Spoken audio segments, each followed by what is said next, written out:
Oscilloscope yang ada, yang baru yang kita ada adalah Agilent Technologies DSO-X2022A dengan built-in function generator.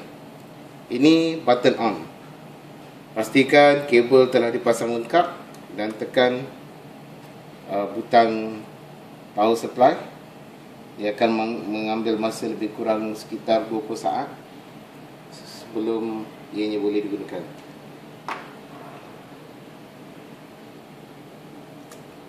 Sementara itu, ini adalah probe, oscilloscope probe yang kita gunakan. Jika diperhatikan di sini, dia akan berikan ratio berapakah nisbah amplification yang ada pada probe yang diberikan. Selalunya probe yang kita sertakan tidak mempunyai ground wire. Keluarkan ground wire daripada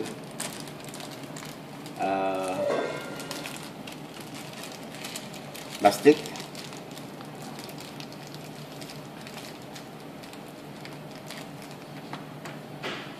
Attach ground wire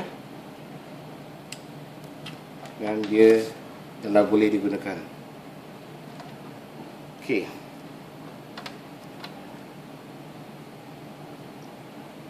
Ini menunjukkan probe 1 aktif. Kalau kita tekan, dua-dua probe deactivate. Ini untuk laras.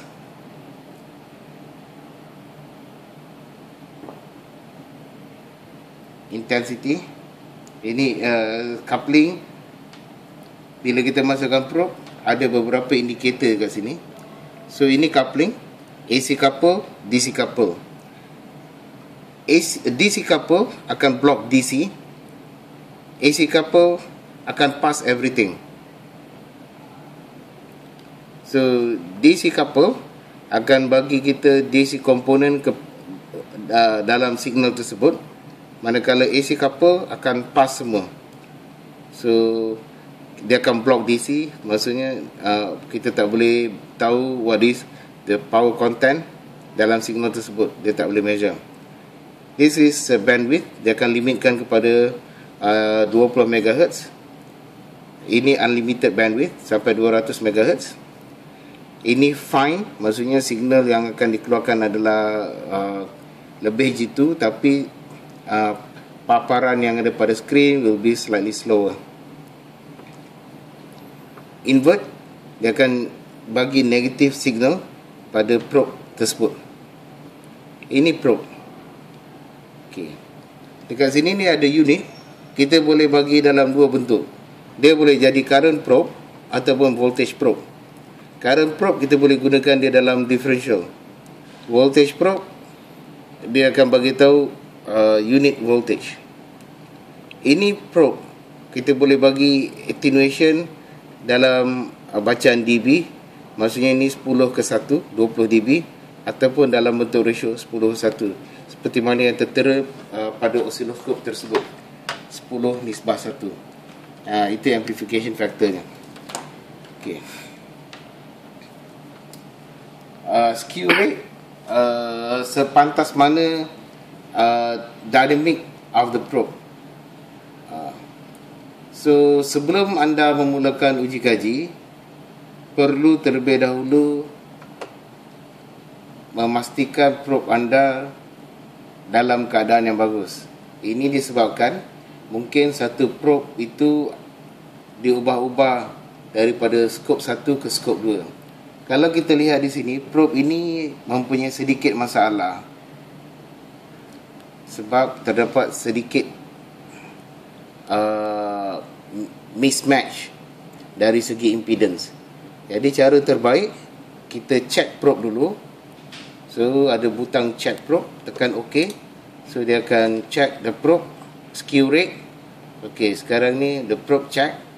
Maksudnya probe dalam keadaan bagus. Tapi apa kita kena buat, kita kena calibrate the probe. anda perlu lakukan ini setiap kali melakukan uji kaji. So, setiap probe berbeza antara satu sama lain. Ini compensation. Sama ada overcompensated, slightly compensated. So pastikan dia betul-betul lurus. Ini dah jadi macam differentiator. This is integrator. So this is perfectly square. About. So you already calibrated the probe. Then you can start doing your measurement. Okay. Apa-apa ada satu butang sakti di sini, auto scale. Tekan saja butang sakti ini, dia akan mendapatkan bacaan dengan skalanya secara terus, termasuk akan trigger sekali. So once kita masukkan, dia tak dapat auto detect. Kalau scope ini sudah on, kalau kita masukkan scope lepas tu kita on, dia akan automatically detect the probe. Kalau kita tengok kat sini ada dua probe. Satu kuning 500 mV, probe 2 5 volt. Jadi kita pergi dekat probe 2 DC couple, tekan probe unit M. So ada orang telah merubah probe punya unit. So kita tukar kepada voltage, probe 10 to 1, and then kita boleh check the probe, pastikan probe ini dalam keadaan okey, dia akan detect skew rate. So sekarang ni kita tengok pass 5 volt. So we have to change the thing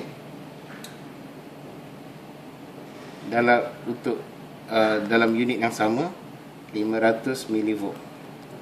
So dua-dua probe ini dalam keadaan yang baik.